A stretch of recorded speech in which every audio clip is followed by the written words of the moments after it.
The sound of the gavel crashing down against wood seemed to shake the very floorboards of Morrow Creek's town hall in the summer of 1874. Felicity Morgan stood on the makeshift auction block, her green eyes fixed on some distant point beyond the crowd, her lips pressed into a firm, unyielding line. At 22, she had never imagined her life would lead to this being sold to the highest bidder because her uncle had gambled away their ranch and every penny they owned. "Smile, girl," her uncle hissed from beside the stage. "No man wants a woman with a face like thunder." Felicity didn't move a muscle. The refusal to smile had become her final act of defiance, the one thing they couldn't take from her. For 3 weeks now, her uncle had been trying to marry her off to settle his debts, and for 3 weeks she had maintained her stony countenance, driving away every potential suitor. "Next up, a fine young woman to make any man a good wife," announced the auctioneer, a thin man with a waxed mustache and calculating eyes. "Strong, healthy, and skilled in household management. Cooking, cleaning, sewing, she does it all. Miss Felicity Morgan, starting bid $50. The crowd murmured. Most were men looking for wives in a territory where women were scarce. Others were just curious townsfolk, watching the spectacle of a woman being sold like livestock. "She ain't smiling," called a voice from the crowd. "Damaged goods, I reckon." "Probably a shrew," another added with a chuckle. Her uncle stepped forward, a false smile plastered across his face. "Just shy, gentlemen. She'll warm up to the right man." $60, called a man with a potbelly and yellowed teeth. "70, countered another, a rancher known for working his hands to the bone. Felicity's heart raced despite her calm exterior. Each bid was another nail in the coffin of her freedom. She had dreamed of running her father's ranch someday, not becoming some stranger's property. But her father was 6 months dead, and her uncle had squandered everything in half that time. $100, said a gravelly voice from the back. The crowd parted to reveal a man leaning against the doorframe. He was tall and lean, with sun-bronzed skin and eyes the color of a storm-darkened sky. His clothes were dusty from the trail-worn leather chaps over denim pants, a faded blue shirt, and a brown hat pulled low over his brow. A star-shaped badge gleamed on his chest. "Marshal Isaiah Tucker," someone whispered, and the name rippled through the crowd. $100, he repeated, striding forward with the easy confidence of a man who commanded respect. "Though I reckon selling a woman against her isn't legal in this territory." The auctioneer faltered. "This is a private arrangement, Marshal. Miss Morgan's guardian has the right. She'll smile when she's ready," Isaiah interrupted, his gaze meeting Felicity's for the first time. Something passed between them, understanding, perhaps, or recognition of a kindred spirit. $120, called the pot-bellied man, breaking the spell. $150, said Isaiah calmly, never looking away from Felicity. Her uncle stepped forward, wringing his hands. "Now, Marshal, I'm sure we can come to some arrangement. $200, Isaiah said firmly. "And not because I'm buying a wife, but because I'm buying this woman's freedom to choose her own path." The crowd fell silent. The auctioneer looked uncertainly between Isaiah and Felicity's uncle. $200 going once, he said hesitantly. "Going twice, sold to Marshal Tucker." Felicity stood frozen as Isaiah approached the stage. He offered his hand, and after a moment's hesitation, she took it, stepping down from the auction block. "You don't own me," she said quietly, her voice steady despite the trembling in her limbs. "No, madam, I don't," he agreed, leading her through the parting crowd. "You own yourself. I just paid your uncle's debt." "Why?" The question escaped before she could stop it. Isaiah paused at the door, turning to face her. "Because no person should be bought or sold, and because I've seen that same look in my sister's eyes, the one that says you'd rather die than surrender." "And what happens now?" "Now," he said, pushing open the door to reveal the dusty main street of Morrow Creek, "you decide. You can work at the hotel until you've paid me back if you like, or I can arrange passage to wherever you want to go." Felicity stepped into the harsh sunlight, breathing deeply for what felt like the first time in months. "I want my ranch back," she said. A hint of amusement flickered across Isaiah's face. "Well, that might take a bit more doing. I'm not afraid of hard work, Marshal." "I can see that, Miss Morgan, and please call me Isaiah." Felicity, she offered in return, and though she didn't smile, something in her eyes softened just a fraction. As they walked down the street, heads turned to watch them pass. Felicity held her chin high, aware of the whispers following in their wake. She had no illusions about her situation. She was now indebted to this man, this stranger who had stepped in when no one else would. But debt was better than bondage, and for the first time since her father's death, she felt a flicker of hope. Isaiah led her to a modest building with a sign reading Sheriff's Office hanging out front. Inside, a young deputy looked up from his desk, surprise evident on his face. "Frank, this is Miss Morgan. She'll be staying at Mrs. Holloway's boarding house. Would you mind escorting her there while I have a word with her uncle?" The deputy nodded, getting to his feet. "Of course, Marshal. You're going back to talk to my uncle?" Felicity asked, suddenly wary. "Just to make sure he understands that our transaction is final," Isaiah said, his voice gentle but his eyes hard with determination. "And that his gambling debts don't extend to his niece's freedom. He won't listen to reason, he never does." "He'll listen to me," Isaiah said simply, and something in his tone made Felicity believe him. "Thank you," she said, the words feeling inadequate for what he had done. He tipped his hat slightly. "Thank me by making your own way, Miss Morgan. That'll be payment enough." As the deputy led her out, Felicity glanced back to see Isaiah watching her, his expression unreadable. She turned away quickly, not wanting him to see the confusion in her eyes. He had rescued her, yes, but to what end? Men didn't do things without expecting something in return. Her father had been the exception, not the rule. And yet, there had been something in Isaiah Tucker's storm-gray eyes that spoke of honor, of principles that couldn't be bought or sold. Perhaps, just perhaps, he was another exception, Mrs.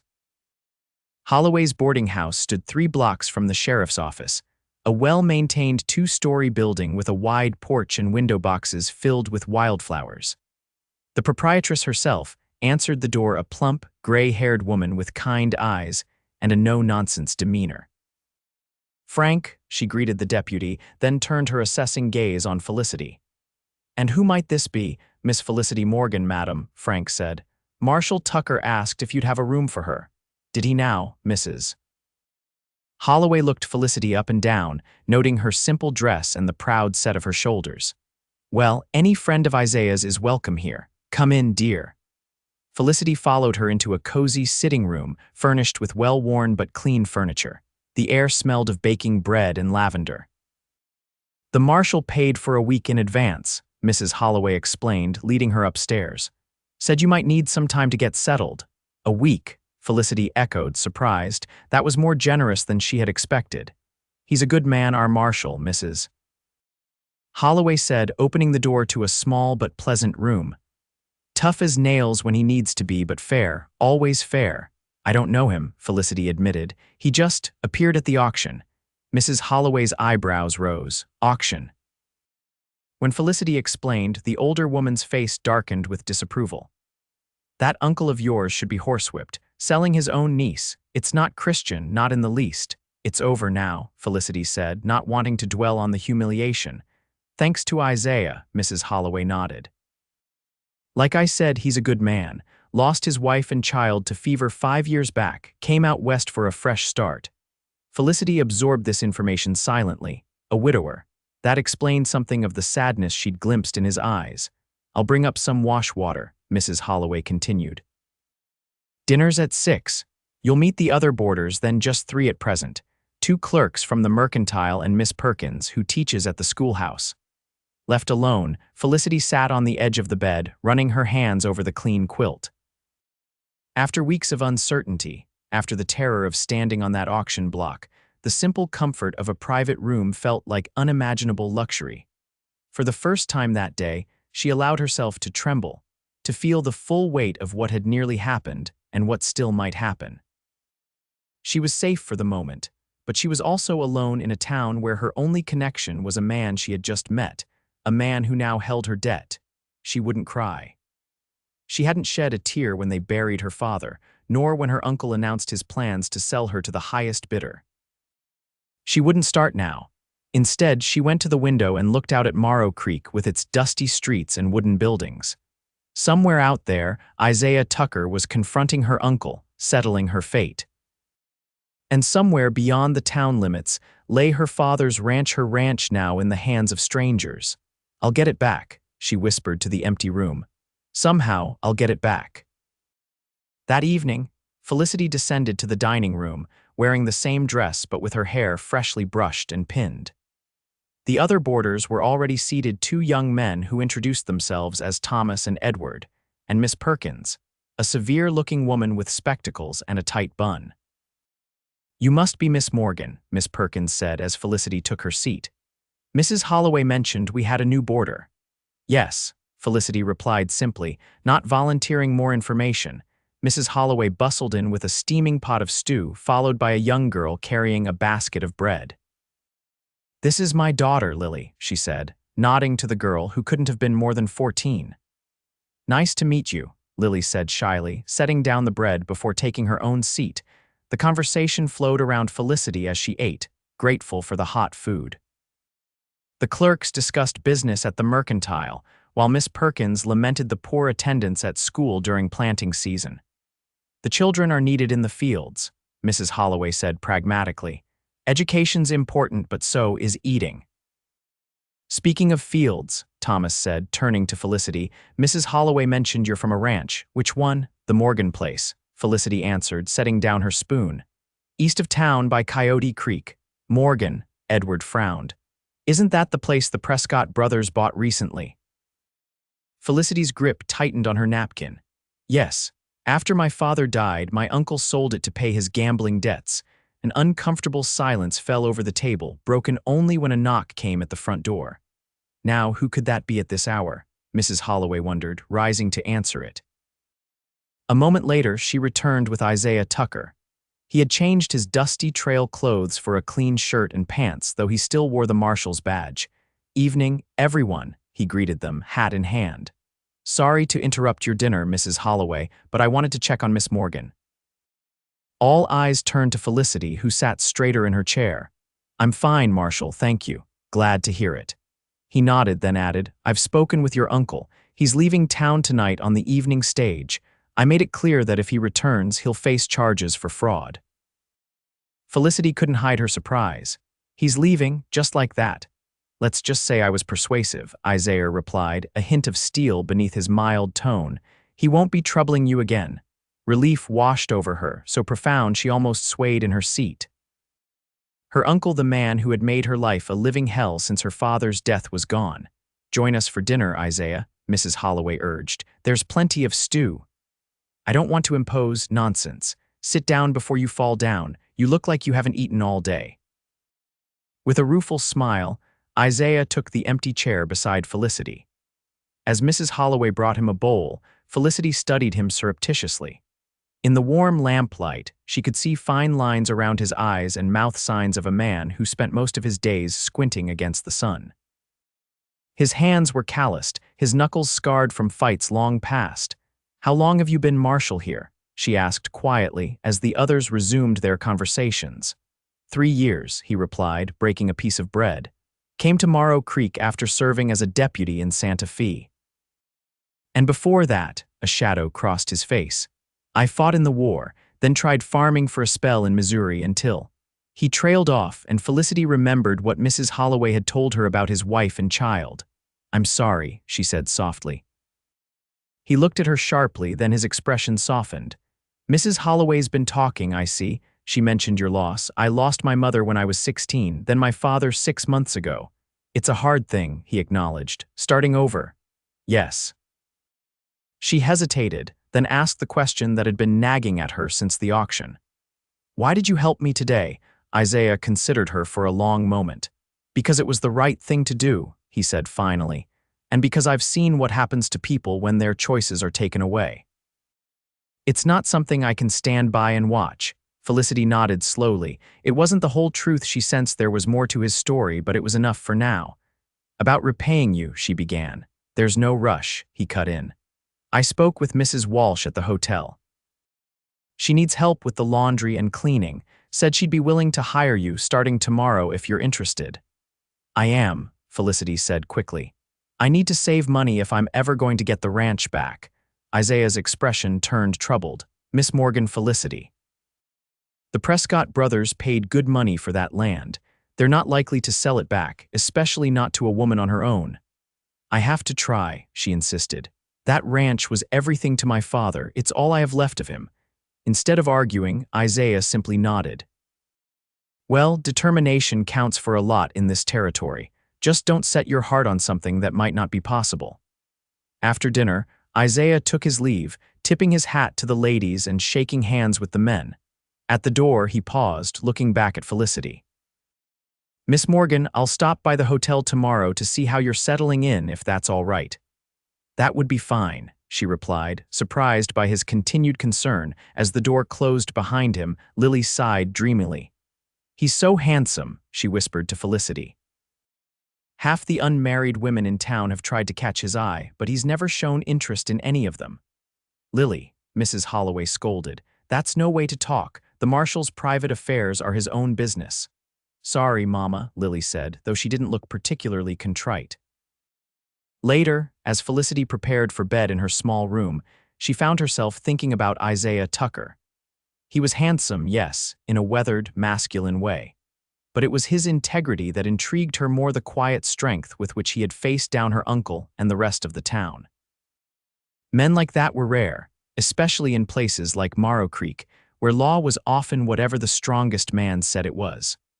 Her father had been such a man, principled, fair, unwavering in his belief that right should prevail over might. She brushed out her long auburn hair, staring at her reflection in the small mirror above the washstand. The face that looked back at her was thin, with shadows beneath the green eyes. She had been pretty once before grief and fear had chiseled away at her. Would she ever smile again? The thought came unbidden, along with the memory of Isaiah's words at the auction. She'll smile when she's ready. When I have my ranch back, she whispered to her reflection, then I'll smile.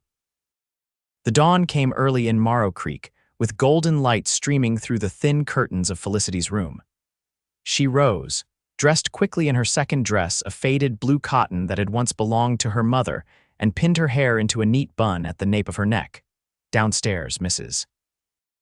Holloway was already busy in the kitchen, the smell of coffee and frying bacon filling the air. Good morning, dear, she greeted Felicity. Sleep well. Yes, thank you, Felicity lied. In truth, she had tossed and turned most of the night, her mind racing with plans and worries. There's coffee on the stove. Help yourself. Breakfast will be ready in a jiffy. After a hasty meal of bacon, eggs, and biscuits, Felicity set out for the Morrow Creek Hotel. The town was already bustling, despite the early hour wagons rumbling along the main street, shopkeepers sweeping their boardwalks, a group of cowboys emerging bleary-eyed from the saloon where they'd likely spent the night. The hotel stood at the north end of town, a 3-story building with a wide veranda and a sign proclaiming clean rooms, good food swinging in the morning breeze. Inside, the lobby was modestly furnished but well-maintained, with a polished wooden counter and several chairs for guests. A harried-looking woman in her 40s looked up as Felicity entered. Can I help you? I'm Felicity Morgan. Marshal Tucker said you might have work for me. The woman's expression cleared. Oh yes, Isaiah mentioned you yesterday. I'm Eleanor Walsh, the proprietress. She came around the counter, wiping her hands on her apron. We're short-handed since my last girl ran off with a cattle buyer. Can you start now? Yes, madam. Good, I'll pay 50 cents a day plus one meal. Work starts at 6 and ends when the work's done, usually around 7 in the evening. Sundays off. It wasn't generous, but it was fair. Felicity nodded her agreement. I'll show you to the laundry room, Mrs. Walsh continued, leading the way through a door behind the counter. Sheets and towels need washing today, then there are 15 rooms to clean. Can you handle that? Yes, madam, Felicity said again, rolling up her sleeves. The work was hard hauling water, scrubbing sheets on washboards, wringing them out until her arms ached, then hanging them to dry in the backyard. After that came the rooms, each needing to be swept, dusted, and beds made with fresh linens. By midday, Felicity's back was on fire and her hands red from the lye soap. Mrs. Walsh appeared with a plate of cold beef and bread. Take 20 minutes, she said, not unkindly. Then start on the second floor. Felicity ate gratefully, sitting on a stool in the kitchen. The cook, an elderly Mexican woman named Maria, chatted in a mixture of Spanish and English as she prepared the evening meal.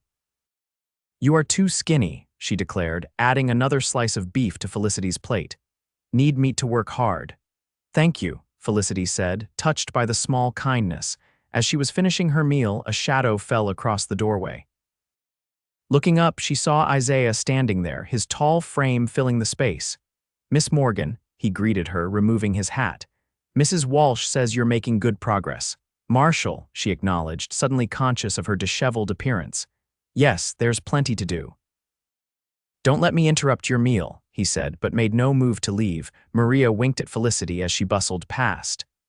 "I go check pantry now. Many things to count take long time." Left alone with Isaiah, Felicity stood, brushing crumbs from her skirt. "Was there something you needed, Marshal?" "Just checking that everything's satisfactory," he said, "and I wanted to give you this." He reached into his pocket and pulled out a small leather pouch. "Found it in your uncle's luggage before he left. Thought it might be yours." Felicity took the pouch, her hand trembling slightly as she opened it. Inside was her mother's silver locket, the one her uncle had taken from her a month ago, claiming he needed to sell it to pay for food. "My mother's," she whispered, lifting it by the delicate chain. "I thought it was gone forever." "There were a few other trinkets," Isaiah said. "I left them in your room at the boarding house." Felicity clutched the locket to her chest, overwhelmed by the unexpected return of her most precious possession. "Thank you," she said, her voice thick with emotion. "You don't know what this means to me." "I think I do," he said quietly. "Some things can't be replaced." Their eyes met, and for a moment Felicity felt a connection that went beyond gratitude. This man understood loss in a way few others did. He knew the value of mementos, of the small pieces of the past that helped anchor a person in the present. The moment was broken by Mrs. Walsh's return. "If you're finished eating, Miss Morgan, the second floor awaits." "Of course," Felicity said quickly, tucking the locket into her pocket. "Thank you again, Marshal." "Isaiah," he corrected gently. "No need for formality." "Isaiah," she repeated, and for the briefest moment the corner of her mouth twitched upward, not quite a smile, but something close to it. As she climbed the stairs to the second floor, she was acutely aware of his gaze following her, and of the weight of the locket in her pocket, a small piece of her past restored. An unexpected gift from a man who was quickly becoming more than just her rescuer. The next 2 weeks fell into a pattern. Felicity rose early, worked hard at the hotel, and returned to the boarding house exhausted but satisfied with her progress. Each evening, she counted her wages, setting aside as much as she could toward repaying Isaiah and eventually reclaiming her ranch. Isaiah stopped by the hotel most days, sometimes just for a few minutes, sometimes longer if his duties allowed. They would talk briefly about the town, about her work, occasionally about their pasts, though both were careful not to probe too deeply into painful memories. One evening, as Felicity was walking back to the boarding house, Isaiah fell into step beside her. "Mind if I join you?" "Not at all," she replied, adjusting her shawl against the cooling evening air. "You've settled in well," he observed.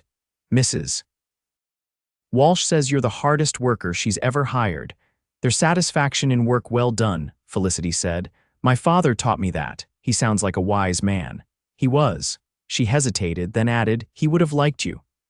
Isaiah glanced at her, surprise evident in his expression. "High praise coming from you." They walked in companionable silence for a moment, the sounds of the town winding down around them, piano music drifting from the saloon, a mother calling her children in for supper, the distant lowing of cattle at the edge of town. "I received some news today," Isaiah said eventually. "About your ranch." Felicity stopped walking, turning to face him. "What news?" "The Prescott brothers are having trouble with the property. Seems they didn't realize how much work it would take to run it properly. They're considering selling." Her heart leapt. "Selling to whom?" "No buyers yet, as far as I know." He studied her face carefully. "It might be an opportunity if you're still set on getting it back." "Of course I am," she said immediately, "but I don't have nearly enough money yet." "No," he agreed. "But there might be another way." "What do you mean?" He gestured to a bench outside the general store. "Shall we sit for a moment?" Once seated, he turned to face her, his expression serious. The ranch needs a lot of work, fences mended, cattle rounded up, buildings repaired. The Prescotts haven't been able to hire enough hands to keep up with it all. That doesn't surprise me, Felicity said. Good ranch hands are hard to find, and the Prescotts have a reputation for being tight with their money. Exactly. So they're in a difficult position. They've invested in property they can't properly manage, and they're losing money every day. So they'll have to sell at a loss, Felicity reasoned, hope building in her chest, most likely, but they'll still want more than you have saved. She deflated slightly. Then what's your idea? Isaiah took a deep breath. I've been thinking about investing in some land myself. I won't be Marshal forever, and a man needs something to fall back on. He paused, watching her reaction carefully. What if we pooled our resources? Bought the ranch together as partners? Felicity stared at him, stunned by the suggestion. Partners? Equal partners, he clarified. You know the ranch, how it should be run. I have some savings, and I'm good with my hands, can help with the repairs and such. Why would you do this? She asked, searching his face for hidden motives. Because it's a sound investment, he said. And because... He trailed off, seeming to struggle with his words. Because I've come to admire you, Felicity, your determination, your strength. I'd be proud to be your partner in this venture. The sincerity in his voice was unmistakable. This wasn't charity or pity, it was respect, offered from one capable person to another. I'd need to think about it, she said slowly. It's a big decision. Of course, he agreed readily. Take all the time you need, the offer stands. As they rose to continue their walk, Felicity felt a curious lightness in her chest. For the first time since her father's death, the dream of reclaiming her ranch seemed within reach. And more than that, she had found an ally in this quiet, honorable man, someone who saw her value beyond her gender or circumstances. That night, as she lay in bed, Felicity turned Isaiah's proposal over in her mind. Partnership meant shared decisions, shared profits, shared responsibilities. Could she accept that, after dreaming of the ranch as wholly her own? Yet the alternative was to wait years before she could afford to buy it herself, years during which the property might deteriorate beyond repair or be sold to someone else entirely. And then there was Isaiah himself. She couldn't deny the growing warmth she felt in his presence, the way her pulse quickened when he appeared, the comfort she found in their conversations. Was that clouding her judgment? She touched the silver locket around her neck, thinking of her parents. They had been partners in every sense, working the land together, making decisions together, supporting each other through hardships, and celebrating together in good times. What would you do, Papa? She whispered into the darkness. The answer came to her with surprising clarity. Her father would judge the offer on its merits and the man on his character. And by both measures, Isaiah Tucker stood tall. The next morning, Felicity found Isaiah at his office, reviewing wanted posters with his deputy. Miss Morgan, he greeted her, standing as she entered. What can I do for you? May I speak with you privately, Marshal? Of course. He nodded to Frank, who discreetly stepped outside. Once they were alone, Felicity straightened her shoulders and met his gaze directly. I've considered your proposal about the ranch, she began. And his expression revealed nothing, though she noticed a slight tensing of his shoulders. I'd like to accept with one condition. Name it. I want a written agreement, stating that we're equal partners in all aspects of the ranch, and that either of us can buy out the other's share if circumstances change. A slow smile spread across Isaiah's face, the first full smile she had seen from him. It transformed his features, softening the hard lines and bringing a warmth to his eyes that made her breath catch. That's a fair and sensible condition, he said. I'd expect nothing less from you, Felicity. Then we have an agreement, he extended his hand. We do. She took it, feeling the strength and warmth of his grip. It was a businessman's handshake, firm and confident, but there was something more in the way his hand lingered on hers, something that made her heart beat a little faster. I'll speak to the Prescotts today, he said, releasing her hand. See what kind of price they're asking. And I'll continue saving my wages, she added. Every penny helps, indeed it does. He hesitated, then added, would you join me for dinner tonight at the hotel restaurant? We can discuss our plans in more detail. Felicity was surprised by the invitation. It seemed more social than business, but found herself nodding. I'd like that. That evening, Felicity wore her best dress, a dark green cotton that brought out the color of her eyes, and pinned her mother's locket around her neck. Mrs. Holloway helped her arrange her hair, clucking approvingly as she secured the last pin. "You look lovely, dear," she said, stepping back to admire her work. "The marshal won't know what hit him." "It's just a business dinner," Felicity protested, though her flushed cheeks suggested otherwise. "Of course it is," Mrs. Holloway replied with a knowing smile. "Just like every business dinner I had with Mr. Holloway before we were married." Felicity chose not to respond to that, instead gathering her shawl and making her way downstairs. Isaiah was waiting in the parlor, hat in hand, dressed in a clean black suit that emphasized the breadth of his shoulders. "Miss Morgan," he said, his eyes widening slightly as she appeared. "You look very nice." "Thank you," she replied, oddly pleased by his understated compliment. "So do you." The hotel restaurant was the finest establishment in Morrow Creek, which wasn't saying much, but they had made an effort with white tablecloths and candles on each table. Several diners looked up as Isaiah escorted Felicity to a table in the corner, curiosity evident in their expressions. "People are staring," Felicity murmured as they sat down. "Let them," Isaiah replied with a slight shrug. "Small towns run on gossip. They'll find something else to talk about tomorrow." The waiter brought menus and lit their candle, casting a warm glow across the table. In the flickering light, Isaiah's features seemed softer, less weathered by sun and hardship. "I spoke with Jeremiah Prescott this afternoon," he said after they had ordered. "He and his brother are indeed eager to sell. And the price?" Felicity asked, trying to focus on business despite the intimate setting. $3,000. She nearly choked on her water. "That's half what they paid my uncle. As I said, they're eager to sell, and the property has been neglected. They know they won't get what they put into it." "Even so, she calculated quickly, "that's more than I could save in 5 years of work." "I have 2,000, Isaiah said quietly. "Savings from my time as marshal and deputy before that. I've never had much to spend it on." Felicity stared at him, stunned by the figure. 2,000, and you'd invest it all in our ranch, he corrected gently. "Yes, I would. That still leaves 1,000 to find," she pointed out. "The bank might loan us the difference, especially with my position in town as security. Or we could make them an offer of 2,500, see if they'll accept." Their food arrived: steak for Isaiah, chicken for Felicity, and they ate in thoughtful silence for a few minutes. Felicity couldn't help but marvel at how quickly her fortunes had changed. A month ago, she had been facing the prospect of being sold to a stranger. Now she was discussing business investments with a man who treated her as an equal. "May I ask you something personal?" she said finally. Isaiah looked up from his plate. "Of course. Why are you really doing this? And please don't say it's just a sound investment." He set down his fork, considering her question. "It is a sound investment," he began, "but you're right, that's not the only reason." He took a breath, as if steeling himself. "The truth is, I've been alone for a long time.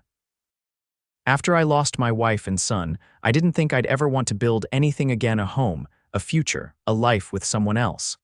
I threw myself into my work because it was easier than facing the emptiness." Felicity listened, touched by his honesty. "But then I saw you at that auction," he continued. "Standing there with your head held high, refusing to smile just because they wanted you to, and something woke up in me, something I thought had died with Sarah and little James." "Isaiah," she whispered, his name a question and an acknowledgement all at once. "I'm not asking for anything, Felicity," he assured her quickly. "Just the chance to work alongside you, to build something meaningful again. If friendship is all that ever comes of it, that will be enough." The sincerity in his eyes made her throat tight with emotion. Here was a man who had known profound loss, who understood the risk of opening his heart again, yet was willing to take that risk, not demanding anything in return, but simply offering the possibility of more. "Thank you for your honesty," she said softly. I've been alone too. Even before my father died, really. Caring for him during his illness, then dealing with my uncle afterward. I've had to be strong for so long, I'm not sure I remember how to be anything else." "You don't have to be strong all the time," he said, reaching across the table to cover her hand with his. "Not with me." The warmth of his touch sent a tremor through her, a feeling so unexpected that she nearly pulled away. But instead, she turned her hand palm up, her fingers intertwining with his in silent acknowledgement of the connection growing between them. They finished their meal talking of lighter things, memories of childhood, favorite books, the quirks of Morrow Creek's residents. When Isaiah escorted her back to the boarding house, they walked slowly, neither in a hurry for the evening to end. At the door, he took her hand again. "Thank you for joining me tonight, Felicity." "Thank you for inviting me," she replied, suddenly shy under his intent gaze. "May I call on you tomorrow? We could ride out to see the ranch together." "I'd like that," she said. "Mrs. Walsh gave me the day off." He nodded, still holding her hand. For a moment, she thought he might kiss her, and a part of her hoped he would. But instead, he raised her hand to his lips, pressing a gentle kiss to her knuckles. "Until tomorrow," he said, releasing her hand and stepping back. "Good night, Isaiah," she whispered, watching as he walked away into the darkness, his tall figure silhouetted against the lamplight of the street. Inside, she leaned against the closed door, her hand still tingling from his kiss. For the first time in years, Felicity Morgan felt the stirring of something she had long forgotten: hope, not just for reclaiming her ranch, but for something more, something deeper. Something that might, one day, make her smile again. The morning dawned clear and crisp, with the promise of heat later in the day. Felicity dressed in her most practical outfit, a split riding skirt she had mended herself, and a sturdy blouse. She braided her hair tightly, knowing the wind would whip loose strands into tangles during the ride. Isaiah arrived at the boarding house just after 8, leading 2 horses, his own bay gelding and a gentle-looking chestnut mare. "Good morning," he greeted her, his eyes warming as they took in her riding attire. "I borrowed Molly here from the livery. Tom says she's steady and sweet-tempered." "She's beautiful," Felicity said, approaching the mare with an outstretched hand. The horse nickered softly, nudging her palm. "I brought some provisions," Isaiah added, indicating the saddlebags. "Thought we might have lunch at the creek, if that suits you." "That sounds perfect." He helped her mount, his hands strong and sure at her waist, lingering perhaps a moment longer than necessary. Then he swung into his own saddle with easy grace, and they set off through town toward the eastern trails. As they rode, Felicity felt a growing excitement. It had been nearly 7 months since she had seen the ranch her uncle had forbidden her to visit after selling it, claiming it would only upset her. With each mile that passed, familiar landmarks appeared: the lightning-struck oak that marked the county line, the rocky outcropping shaped like a sleeping bear, the bend in the road where wildflowers grew in profusion every spring. "It's just over this rise," she said eagerly as they crested a small hill, and there it was, Morgan Ranch, spread out before them in the valley below. The main house stood in a grove of cottonwoods, its white paint peeling but still visible from a distance. Beyond it were the barn, the bunkhouse, the corrals and outbuildings that made up a working cattle ranch. Felicity reined in her horse, drinking in the sight. "It looks smaller than I remembered," she murmured. "But still beautiful," Isaiah observed, watching her face more than the view. They rode down to the main house, dismounting in the yard. Up close, the neglect was more evident: broken windows, missing shingles, weeds growing up around the porch steps. Felicity felt a pang of dismay, but also determination. This could be fixed. This would be fixed. "Shall we look inside?" Isaiah suggested. The front door was unlocked, not surprising in this remote location. They stepped into the main room, where dust motes danced in the sunlight streaming through the dirty windows. Felicity's breath caught at the sight of her father's chair still in its place by the fireplace, his old pipe rack on the mantel. "They left so much," she said, running her fingers along the back of the chair. "Furnishings were probably included in the sale," Isaiah said. "And they'd have their own things at their main ranch." Felicity moved through the house like a ghost, touching familiar objects, remembering. Her father's desk in the study, her mother's china cabinet in the dining room, the old quilt still folded at the foot of her parents' bed. In her own room, the shelf of books she had been forced to leave behind stood untouched, gathering dust. "It's as if they barely lived here," she said, returning to the main room where Isaiah waited. According to gossip in town, they spent maybe 2 weeks here before deciding it was too much work for too little return. Been letting it sit empty ever since. Anger flashed through her. All this time it's been sitting here empty while She couldn't finish the thought. Isaiah's hand came to rest on her shoulder, solid and comforting. While you were being strong, he completed for her. While you were surviving, she nodded, grateful for his understanding. Let's check the barn and corrals, he suggested. See what else needs attention. Outside, the assessment continued. The barn needed a new roof in places. The corral fences were broken or missing in sections, and the bunkhouse had suffered water damage from leaks. The well pump worked, thankfully, and the stream that fed the property's small reservoir was flowing strongly. What about the cattle? Felicity asked as they rode the perimeter of the nearest pasture. Prescott said they moved most of them to their main ranch, Isaiah replied. Left about 50 head here, but they've likely scattered without regular handling. We'll need to do a roundup, she said automatically, falling into the familiar patterns of ranch planning. And hire at least 2 hands to start with. Isaiah smiled at her use of we, but said nothing, letting her continue to list the tasks ahead: fencing to repair, buildings to fix, supplies to purchase. At midday, they stopped by Coyote Creek, spreading a blanket in the shade of a large cottonwood. Isaiah unpacked the food misses. Holloway had prepared fried chicken, cornbread, apples, and a jug of lemonade. It's a lot of work, he said as they ate, but nothing that can't be done with time and effort. And money, Felicity added practically. Yes, that too. I've been thinking about the financing. If we offer the Prescotts $2,500 now, with a note for the remaining $500 to be paid in 6 months, they might agree. It would get most of their money back quickly. Do you think they would accept those terms? I think they're desperate enough to try anything that gets them out from under a bad investment. Felicity nodded thoughtfully, taking a sip of lemonade. When could we make the offer? I could ride over to their main ranch tomorrow, Isaiah said. It's about half a day's journey. I'll come with you, Felicity decided. It's my ranch too, or it will be. I should be part of the negotiation. Isaiah looked as if he might object, then nodded. You're right, we're partners in this, equal partners. The word partners hung between them, carrying weight beyond its business meaning. Felicity found herself studying Isaiah's profile as he gazed out at the creek, the strong line of his jaw, the way the sun brought out auburn highlights in his brown hair, the tiny scar near his left eye that she had never noticed before. What happened there? She asked impulsively, reaching out to touch the scar lightly. He turned to her, surprised by the contact.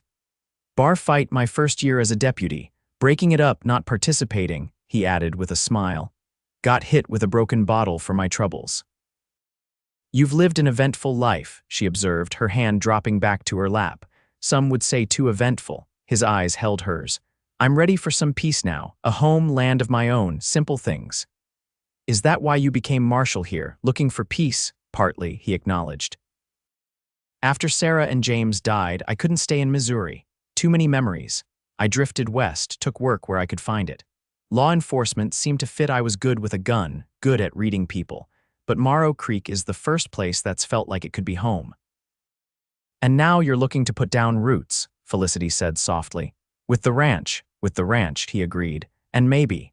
He trailed off, his gaze intensifying. Maybe with more than that, if I'm fortunate. The implication was clear, and Felicity felt heat rise to her cheeks. He was speaking of possibilities of a future that might include more than a business partnership. The thought was both thrilling and terrifying.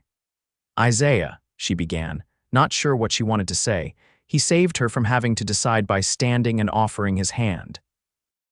We should head back soon if we want to reach town before dark. She took his hand, allowing him to pull her to her feet.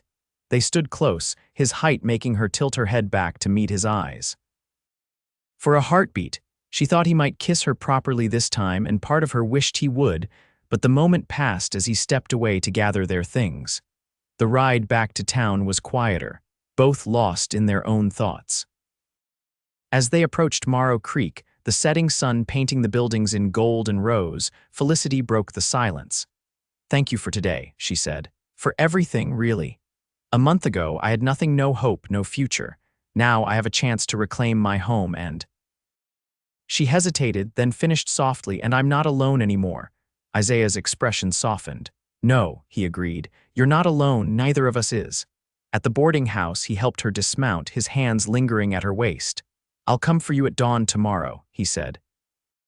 "It's a long ride to the Prescott Ranch." "I'll be ready," she promised. As she watched him lead the horses away, Felicity touched her mother's locket, a gesture that had become habit when she was thoughtful or nervous. Her life had changed so dramatically in such a short time. Was she moving too fast, trusting too easily? Yet in her heart, she knew Isaiah Tucker was a man of his word. Whatever came of their partnership, business or personal, it would be built on mutual respect and honesty.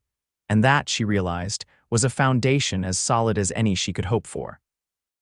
The Prescott brothers' main ranch was impressive, a sprawling property with a 2-story house, multiple barns, and well-maintained corrals filled with quality livestock. As Isaiah and Felicity rode up the main drive, 2 men emerged from the house, one tall and lean, the other shorter and stockier, but both bearing a familial resemblance in their sharp features and calculating eyes. "Marshal Tucker," the taller one called, stepping off the porch. "Wasn't expecting a visit from the law today." "Not here officially, Jeremiah," Isaiah replied, dismounting and helping Felicity down. "Miss Morgan and I have a business proposition for you and your brother." "Miss Morgan." The shorter brother Samuel, Felicity presumed, stepped forward, eyeing her suspiciously. "Any relation to Harris Morgan, his daughter," Felicity said coolly, meeting his gaze without flinching. "The rightful heir to Morgan Ranch." The brothers exchanged glances. "We bought that property fair and square," Jeremiah said defensively, "from your uncle, who had no legal right to sell it," Isaiah interjected smoothly. "But we're not here to dispute the sale. We're here to make you an offer." Samuel's expression turned calculating. "What kind of offer?" $2,500 for the Morgan property," Isaiah said. "Cash in hand today with a note for the remaining $500 to be paid within 6 months. $3,000 total," Jeremiah frowned. "We paid twice that." "And it's worth half what you paid now, given the state of neglect," Felicity countered. "The roof leaks, the fences are down, and most of the cattle have scattered." "Your uncle misrepresented the property," Samuel grumbled, "said it was turning a profit." "My uncle misrepresented many things," Felicity said evenly, "but that's no longer your concern if you accept our offer." The brothers conferred in low voices, occasionally glancing at Isaiah and Felicity. Finally, Jeremiah turned back to them. $3,000 even," he said. $2,500 now, 500 in 3 months, not 6. And you take it as is, we're not responsible for any repairs or rounding up stray cattle." Isaiah looked at Felicity, silently deferring to her judgment. It was her family's ranch, after all. "We'll need the deed transferred today," she said firmly, "and written confirmation that all previous agreements with Edward Morgan are null and void." "Done," Samuel said quickly, too quickly perhaps. "We can ride into town now, have the lawyer draw up the papers." The deal was struck, hands shaken, and by mid-afternoon they were in the office of Morrow Creek's only lawyer, Howard Jenkins, watching as he prepared the necessary documents. Felicity held her breath as Isaiah counted out $2,500, nearly his entire savings, and placed it on the desk. "Sign here, Miss Morgan," Jenkins instructed, pointing to a line at the bottom of the deed. "And here Marshal Tucker as joint owner." Felicity's hand trembled slightly as she signed her name. This was real. The ranch was hers again, hers and Isaiah's. As he signed beside her name, she felt a surge of emotion so powerful it nearly overwhelmed her. "Congratulations," Jenkins said, affixing his seal to the document. "Morgan Ranch is officially yours." Outside the lawyer's office, Jeremiah handed Felicity a set of keys. "For the house and barn," he explained, "though most aren't needed, nothing much to steal out there." As the Prescott brothers walked away, Samuel turned back with a smirk. "Good luck with the place, you'll need it." Something in his tone made Felicity uneasy, but the joy of reclaiming her home overshadowed any concerns. She turned to Isaiah, who was watching her with a gentle smile. "We did it," she said, still hardly believing it. "You did it," he corrected. "I just provided the funds." No, she insisted, impulsively taking his hand. We did it. Partners, remember? His smile deepened, reaching his eyes. Partners, he agreed, squeezing her hand. That evening, the boarding house dining room buzzed with excitement as Mrs. Holloway announced the news to the other boarders. A toast, Thomas proposed, raising his water glass. To Miss Morgan and Marshal Tucker and their new venture, hear, hear, echoed Edward and Miss Perkins. Lily sighed dreamily. It's so romantic, she whispered to Felicity. Like something from a novel. It's a business arrangement, Felicity reminded her, though she couldn't help the warmth that spread through her at the girl's words. For now, Lily replied with a knowing smile. After dinner, Isaiah and Felicity retreated to the parlor to discuss their plans. They would need supplies, hands to help with repairs and the roundup, seed for planting 100 details that would require money they didn't have much of after the purchase. We could take out a small loan from the bank, Isaiah suggested. Just enough to get started. No, Felicity said firmly. No more debt. We'll start small, do most of the work ourselves. I'd rather build slowly than risk losing the ranch again. Isaiah nodded, respecting her caution. We'll need to move out there soon then, before winter sets in. The implication of his words hung between them. Moving to the ranch together would mean living under the same roof, just the two of them. Unconventional, to say the least. I could stay in the bunkhouse, he offered, reading her thoughts, until we hire hands. That won't be necessary, Felicity said, surprising herself with her boldness. The house is large enough. We can maintain propriety. Isaiah studied her face, his expression unreadable. People will talk. People already talk, she pointed out. They've been talking since you bought me at that auction. Let them talk more. We know the truth of our arrangement. And what is the truth, Felicity? He asked softly, his eyes intent on hers. She met his gaze steadily. The truth is that we're partners rebuilding a ranch. The truth is that I trust you more than I've trusted anyone since my father died. The truth is. She hesitated, then continued with quiet certainty. The truth is that I'm not sure what's growing between us, but I'm not afraid to find out. Something flared in his eyes, hope, perhaps, or admiration. You continue to surprise me, he said, his voice low. Most women would be concerned with appearances. I've never been most women, she replied. And I've learned that appearances matter far less than character. You've shown me yours, Isaiah Tucker. I have no concerns about living under the same roof as you. He took her hand, his touch gentle but firm. Then we'll move to the ranch at the end of the week. I'll need to speak with the mayor about my position as marshal. You're resigning? Felicity asked, surprised. Taking a leave of absence, he clarified. Frank's ready to step up as acting marshal. I'll still help with any serious matters, but the ranch will need my full attention for a while. The conversation turned to practical matters, what supplies they would need, which repairs were most urgent, how soon they could begin the roundup of scattered cattle. Throughout it all, Felicity was acutely aware of Isaiah's presence beside her on the settee, of the occasional brush of his arm against hers, of the way his eyes returned to her face even when discussing fence posts and roof shingles.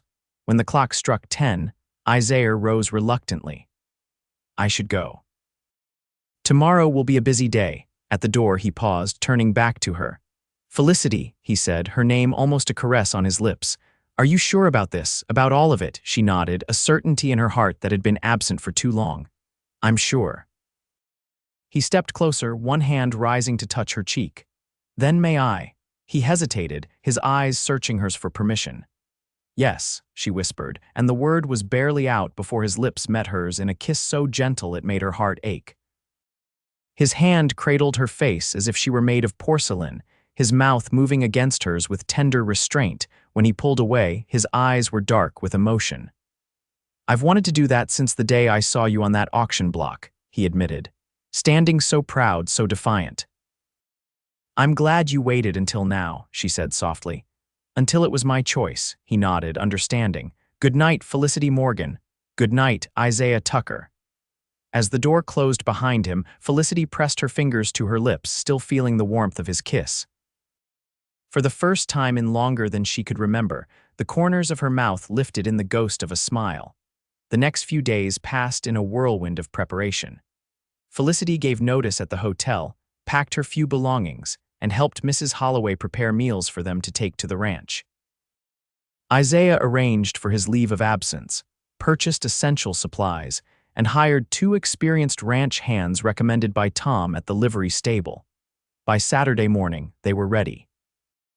A wagon loaded with supplies stood outside the boarding house, with Isaiah's horse and Molly now purchased outright for Felicity tethered behind. Mrs. Holloway and Lily came out to see them off, along with the other boarders and a small crowd of curious townsfolk. "You take care out there, Mrs. Holloway said, embracing Felicity warmly. "And don't be strangers. Come to Sunday dinner whenever you can."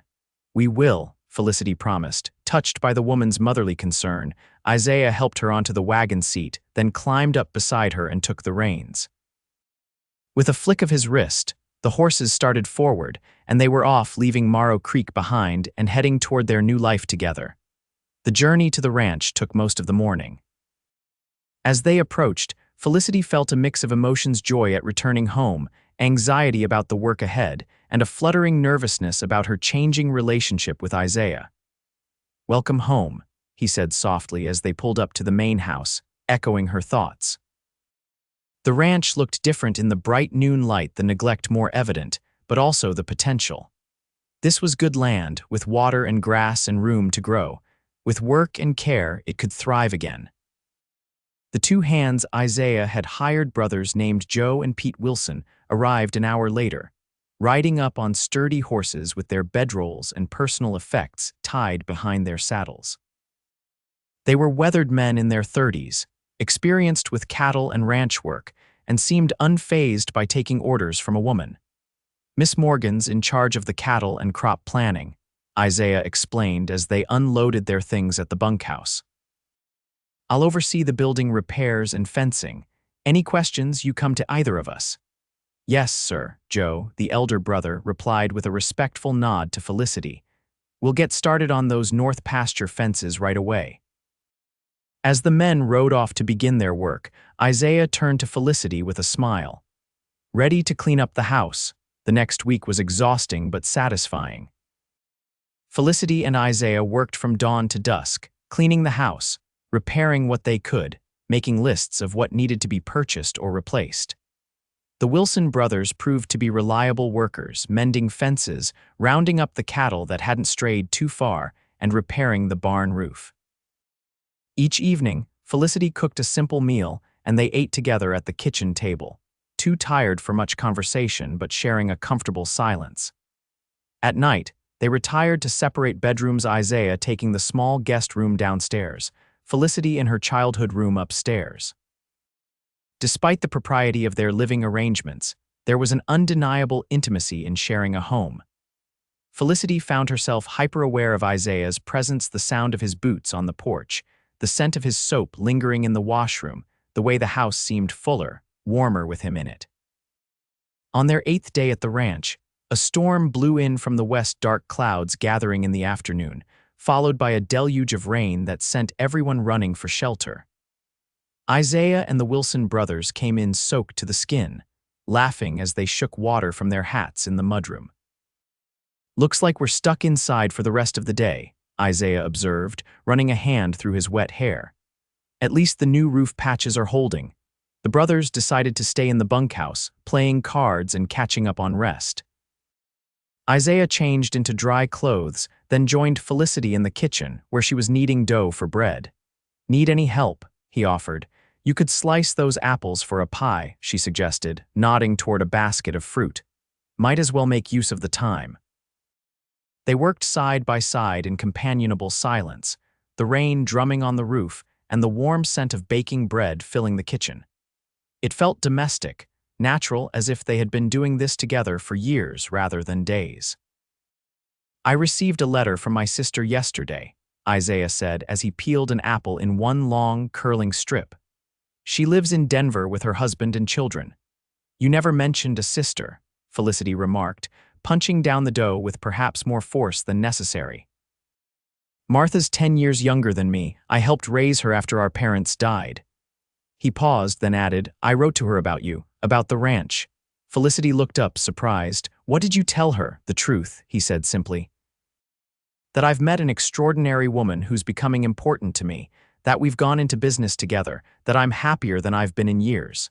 Her hands stilled in the dough. And what did she say? She wants to meet you. A smile tugged at his lips.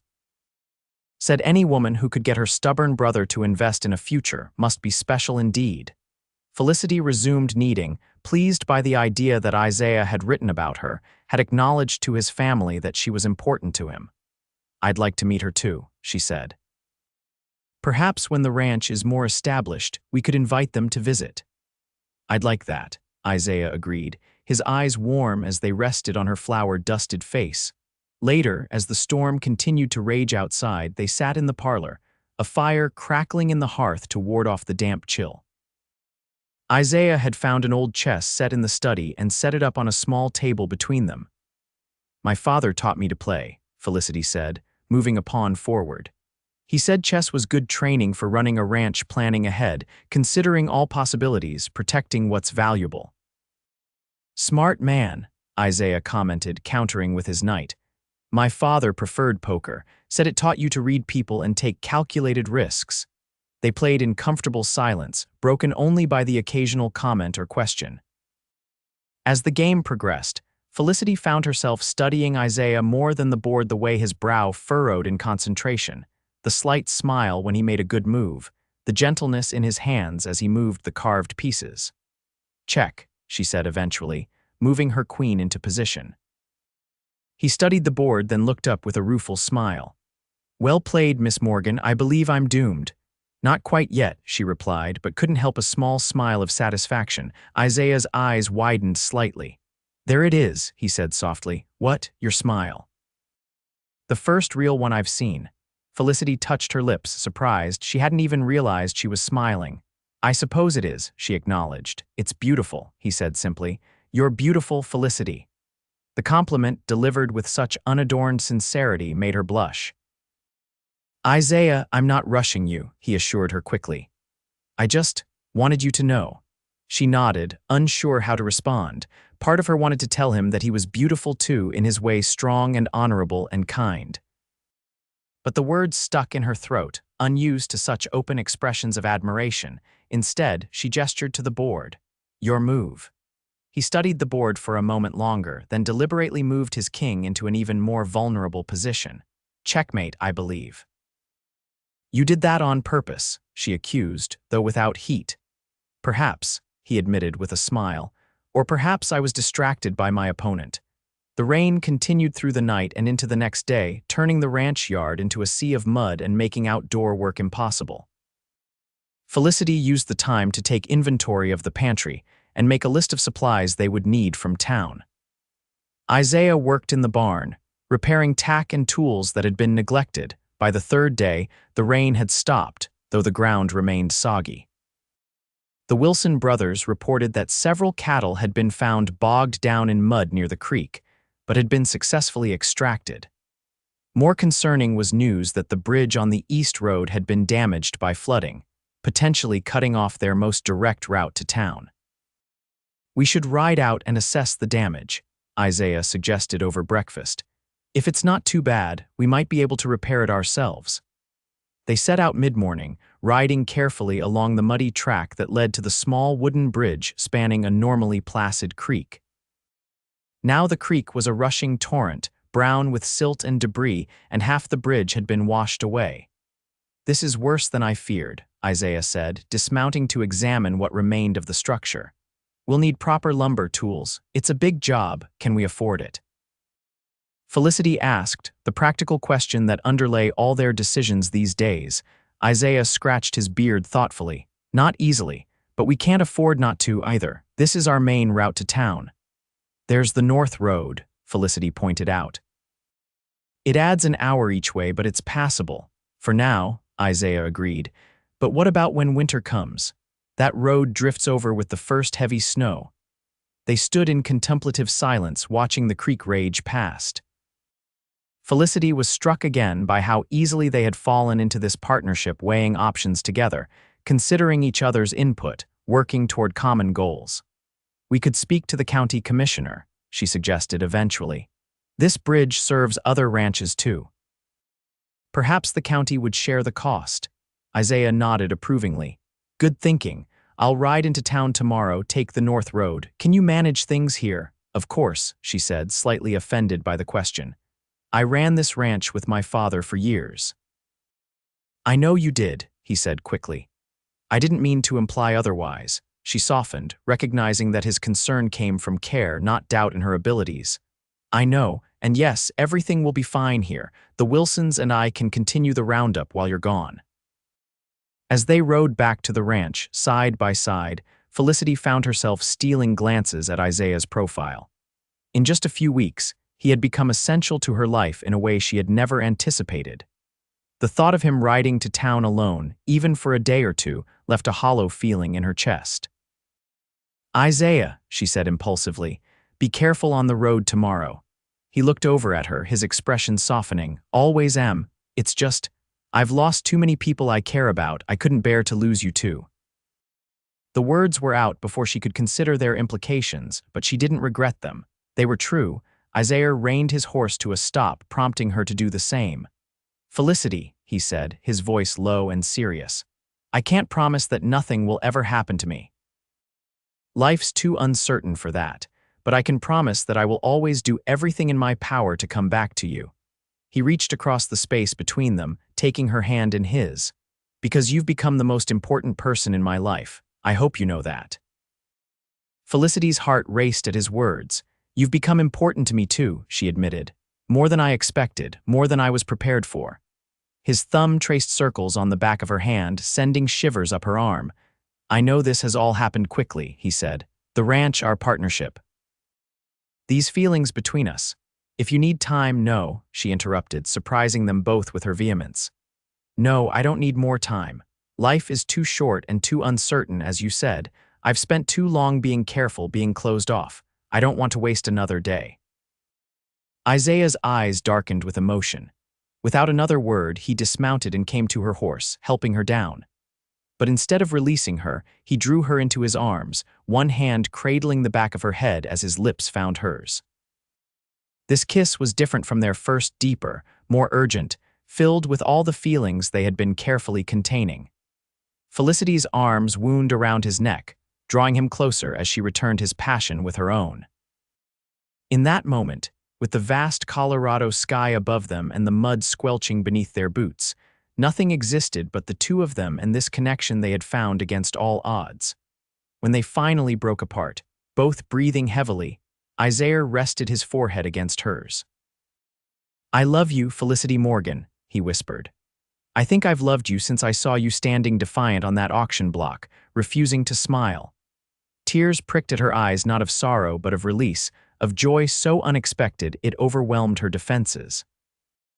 And I love you, Isaiah Tucker, she replied, her voice steady despite the emotion filling her chest. You gave me back my home, my future, and my heart. He kissed her again, more gently this time, sealing their declarations. When he pulled away, there was wonder in his eyes. You're smiling, he said softly, really smiling. And she was a full, radiant smile that transformed her face, erasing the shadows of grief and hardship that had lingered there for so long. I'm ready now, she said simply. They rode back to the ranch hand in hand, their horses walking close together. At the house, they found Joe Wilson waiting with news that they had located another dozen head of cattle in the south pasture. Good work, Felicity said, dismounting. We'll need to check their condition, make sure they haven't been injured. Joe nodded, glancing between her and Isaiah with a knowing look. Yes, madam, Pete and I can handle that. You two probably have things to discuss. After he rode off, Isaiah chuckled. Subtle. About as subtle as the way you're looking at me right now, Felicity replied with a smile. And how am I looking at you? Like I'm water and you've been crossing a desert, he laughed, pulling her into his arms again.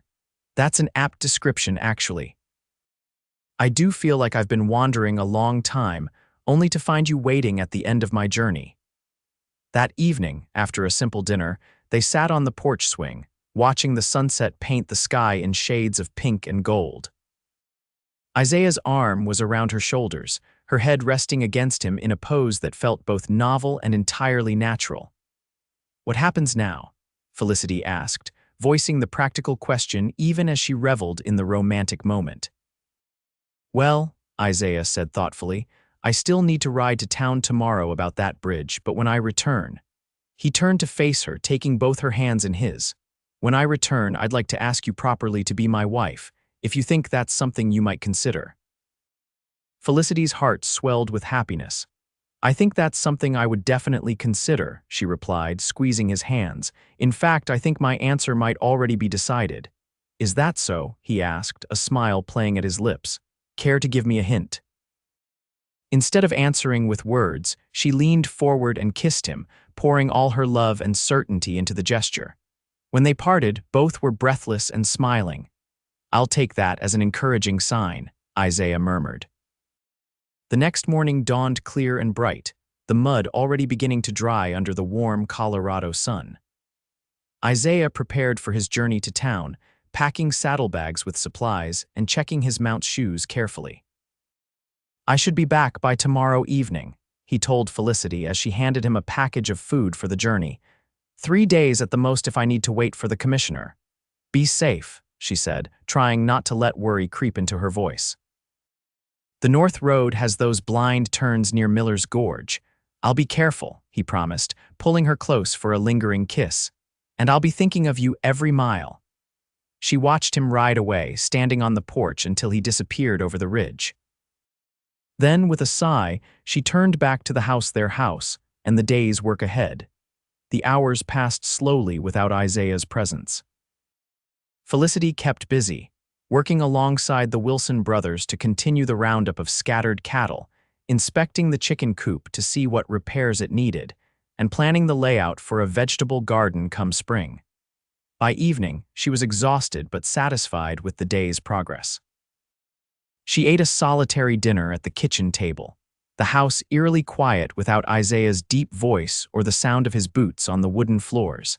As she prepared for bed, Felicity found herself drawn to the window, looking out at the starlit landscape and wondering where Isaiah was at that moment.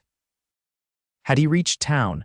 Was he thinking of her as she was thinking of him? She touched the silver locket around her neck, opening it to reveal the tiny portraits of her parents.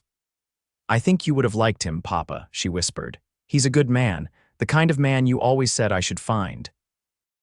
With a prayer for Isaiah's safe return, she climbed into bed, dreaming of the future they would build together on this land she loved. The next day brought more work, and by afternoon, the first stirrings of anxiety when clouds began to gather in the west. Another storm was coming, and the North Road would be treacherous in heavy rain. "He'll wait it out if it gets bad," Joe assured her when he noticed her frequent glances toward the ridge. "Marshal's got good sense." "Yes, of course," Felicity agreed, trying to quell her worry. By evening, the storm had arrived in full-force, rain lashing against the windows, wind howling around the eaves of the house. Felicity paced the parlor, jumping at every sound that might be hoofbeats in the yard. "He's fine," she told herself firmly. "He's staying in town until the storm passes." Despite her rational assurances, she slept poorly, tossing and turning as the storm raged outside. Dawn brought no relief. The rain continued, and there was still no sign of Isaiah. By midday of the third day, with the storm finally abating, Felicity's concern had grown into full-blown worry. When Pete Wilson rode in from checking fence lines with news that a section of the North Road had washed out, her worry blossomed into fear. "I'm going to look for him," she decided, already reaching for her coat. "Miss Morgan, that's not wise," Joe protested. "The roads are dangerous, and if the marshal is stuck somewhere, you could get stranded too." "Then come with me," she countered. "We'll take supplies, blankets, whatever might be needed." Recognizing the determination in her eyes, Joe nodded reluctantly. "Let me get fresh horses." "We'll leave in 20 minutes. They rode out under clearing skies, following the North Road toward town. The going was slow, with mud and debris making the track treacherous in places. About 5 miles out, they came to the washout. Pete had mentioned a section where floodwaters had carved away half the road, leaving a precarious ledge above a newly formed gully. "We can get around it," Joe said, pointing to a game trail that wound up and over a rocky outcropping. "But it would be tricky with a wagon." They continued on, the miles passing with agonizing slowness. It was late afternoon when they rounded a bend and Felicity's heart leapt at the sight of a rider approaching, but it wasn't Isaiah. It was Frank, the deputy marshal, looking as surprised to see them as they were to see him. "Miss Morgan," he called, urging his horse forward. "What are you doing out here?" "Looking for Isaiah," she replied, a cold dread settling in her stomach at the confusion on Frank's face. "He rode to town 2 days ago. Hasn't he been there?" Frank shook his head slowly. "No, madam. I've been waiting on him myself. Had a telegram come in that I thought he'd want to see right away, so I was riding out to deliver it." Felicity's hands tightened on her reins. "If he's not in town and he's not at the ranch, then he's somewhere in between," Joe finished grimly. "We need to search the road more carefully." They split up, Frank continuing toward the ranch to organize more searchers, Joe taking the high ground to scan the landscape, and Felicity retracing their path more slowly, searching for any sign of Isaiah or his horse. It was Joe who found him, spotting a flash of color in a ravine off the main road. His shout brought Felicity galloping to the edge of a steep slope, where she could just make out Isaiah's horse, standing guard over a still form on the ground. "Isaiah," she cried, already dismounting and looking for a way down. "Careful, Miss Morgan," Joe warned, catching her arm. "Let me go first." The descent was treacherous, loose stones sliding under their boots as they half climbed, half slid down the slope. Felicity's heart pounded in her ears, fear making her movements clumsy as she followed Joe. Isaiah's horse nickered as they approached, stepping aside to reveal its master. Isaiah lay on his back, one leg bent at an unnatural angle, his face pale beneath a layer of mud and dried blood from a gash on his forehead. "Isaiah," Felicity whispered, dropping to her knees beside him. "Please, God, no." With trembling fingers, she touched his neck, searching for a pulse. For one terrible moment, she felt nothing then, faintly but steadily, the beat of his heart against her fingertips. "He's alive," she gasped. "Joe, he's alive." The ranch hand was already assessing Isaiah's injuries. "Broken leg for sure," he reported. "Probably a concussion from that head wound." But his breathing steady. Must have been thrown when his horse was spooked by something, maybe lightning during the storm. Felicity cradled Isaiah's face in her hands. "Isaiah, can you hear me? It's Felicity." His eyelids fluttered, then opened halfway, revealing unfocused gray eyes. "Fell." He mumbled. "Yes, it's me," she said, tears of relief streaming down her face. "You're going to be all right. We found you." "Knew you would," he slurred before his eyes closed again. "We need to get him to a doctor," Joe said urgently. "That leg needs setting, and who knows what other injuries he might have." "Town's closer than the ranch," Felicity decided. "But how do we get him up this slope?" The answer came in the form of Frank, returning with 2 more men from town who had volunteered to help search. With ropes and a makeshift stretcher fashioned from blankets and tree branches, they carefully raised Isaiah from the ravine and secured him as comfortably as possible for the journey to Morrow Creek. Felicity rode beside the stretcher, never taking her eyes off Isaiah's face.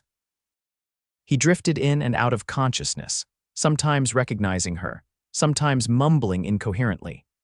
Each time his eyes closed, fear clutched at her heart anew. Doc Wilson, no relation to the ranch hands, was waiting when they reached town, alerted by Frank's foresight in sending a rider ahead. He directed them to bring Isaiah directly to his small infirmary behind the main street. "Wait outside, please," he instructed, as Felicity tried to follow them into the examination room. "I'll call you when I'm done." The next hour was the longest of Felicity's life. She paced the small waiting room, ignoring Mrs. Holloway's attempts to make her sit down or drink some tea. Every sound from behind the closed door made her jump, a groan of pain, the doctor's muffled instructions, the clink of instruments on metal trays. Finally, the door opened and Doc Wilson emerged, wiping his hands on a towel. "He's going to be all right," he said without preamble, knowing it was the only thing that mattered to her. "Broken tibia, that's the larger bone in the lower leg. I've set it and splinted it. The head wound is superficial, though he does have a concussion. He's dehydrated and exhausted from exposure, but otherwise remarkably lucky." "Can I see him?" Felicity asked, already moving toward the door. "Briefly," the doctor cautioned. "He needs rest more than anything." Isaiah lay on a narrow bed, his leg elevated on pillows and encased in a rigid splint. The blood had been cleaned from his face, revealing the purple bruising around the stitched gash on his forehead. His skin was pale against the white sheets, but his breathing was deep and regular. Felicity approached quietly, taking his hand in hers. At her touch, his eyes opened, clearer now than they had been in the ravine.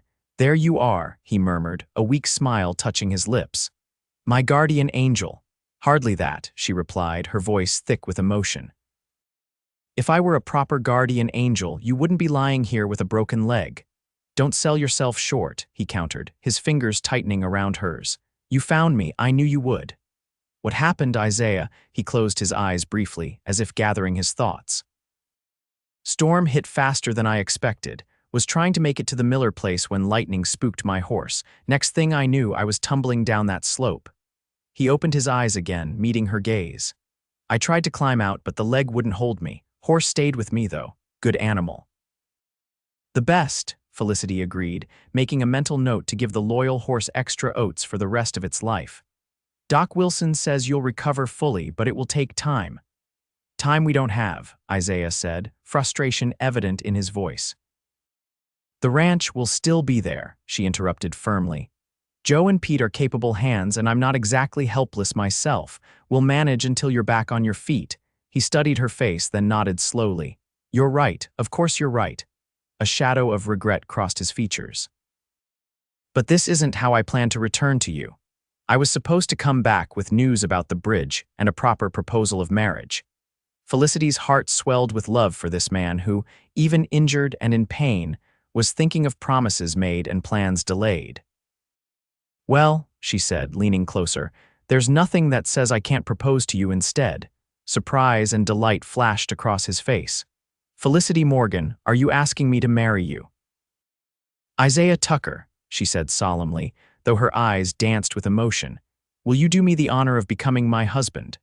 For better or worse, in sickness and in health, in broken legs and mended fences, for all the days of our lives." A smile spread across his face, transforming his weary features. "Yes," he said simply. "1,000 times yes." She bent and kissed him gently, mindful of his injuries but needing the connection, the reassurance of his warm lips against hers. When she straightened, she was smiling fully, radiantly, all traces of the solemn, unsmiling woman from the auction block gone. "There's that smile," Isaiah murmured, raising a hand to touch her cheek. "More beautiful than I ever imagined." "I told you," she said softly. "I was ready." The wedding took place 6 weeks later, once Isaiah was well enough to stand without crutches, though he still leaned heavily on a cane. They chose to hold the ceremony at the ranch, in the grove of cottonwoods where generations of Morgans had pledged their vows before them. The whole town seemed to turn out for the occasion, Mrs. Holloway and Lily, the Wilson brothers and their families, Frank and the other townspeople who had come to respect both the former marshal and the determined woman who had refused to smile until she was ready. Isaiah waited beneath the trees, watching as Felicity approached on the arm of Joe Wilson, who had proudly accepted the honor of giving her away. She wore her mother's wedding dress, carefully altered by Mrs. Holloway's skilled hands, and carried a bouquet of wildflowers gathered from the pastures that morning. "You look beautiful," Isaiah whispered as she reached his side, his eyes filled with wonder. "So do you," she replied, taking in his new suit and freshly trimmed beard. The ceremony was simple but meaningful, with traditional vows spoken with genuine emotion. When the preacher pronounced them husband and wife, Isaiah kissed his bride to the cheers and applause of all assembled. The celebration continued into the evening, with tables set up in the yard, lanterns hanging from tree branches, and music provided by a trio of musicians from town. Isaiah and Felicity shared the first dance, moving slowly to accommodate his healing leg but lost in each other's eyes. "Happy?" he asked, his arm secure around her waist. "Completely," she replied, her smile answer enough. "And you, more than I ever thought possible," he admitted. "I came to Morrow Creek looking for peace, never dreaming I'd find joy instead." As the evening progressed, they circulated among their guests, accepting congratulations and well wishes. Mrs. Holloway embraced Felicity tearfully, declaring that she had never seen a more beautiful bride. Frank, now officially appointed as the new marshal of Morrow Creek, promised to keep an eye on the ranch whenever they needed to be away. Later, as the party began to wind down, Isaiah drew Felicity aside, leading her to a quiet spot on the porch. "I have something for you," he said, reaching into his pocket. He withdrew a small velvet box, opening it to reveal a delicate gold ring set with a single pearl. "I know we've done this all backward," he said with a smile, "but I wanted you to have a proper ring. It was my mother's." Tears pricked at Felicity's eyes as he slipped the ring onto her finger, where it nestled perfectly beside the simple gold band they had exchanged during the ceremony. "It's beautiful," she whispered. "Thank you. There's more," he added, reaching into his other pocket. "This came yesterday. I wanted to wait until today to show you." He handed her an official-looking document, which she unfolded with curious fingers. As she read, her eyes widened in disbelief. This is the deed to the neighboring Johnson property. But how?" "Remember that telegram Frank was bringing when I had my accident?" Isaiah smiled. "Johnson decided to sell and move to California. I'd mentioned our interest in expanding, and Frank negotiated the purchase on our behalf while I was recuperating. But the cost is manageable with the loan the bank approved last week," he assured her. "The cattle we've rounded up, plus the crops we'll plant in spring, should more than cover the payments, and with the additional grazing land, we can increase the herd significantly." Felicity looked from the deed to her husband's face, overwhelmed by this unexpected wedding gift. "You did this for me, for us," he confirmed, drawing her into his arms, "for our future, for the family we'll build here." The word family hung between them, filled with promise and possibility. Felicity laid her head against his chest, listening to the steady beat of his heart. "I love you, Isaiah Tucker," she murmured. "And I love you, Felicity Tucker," he replied, the new name sending a thrill through her. "Always will."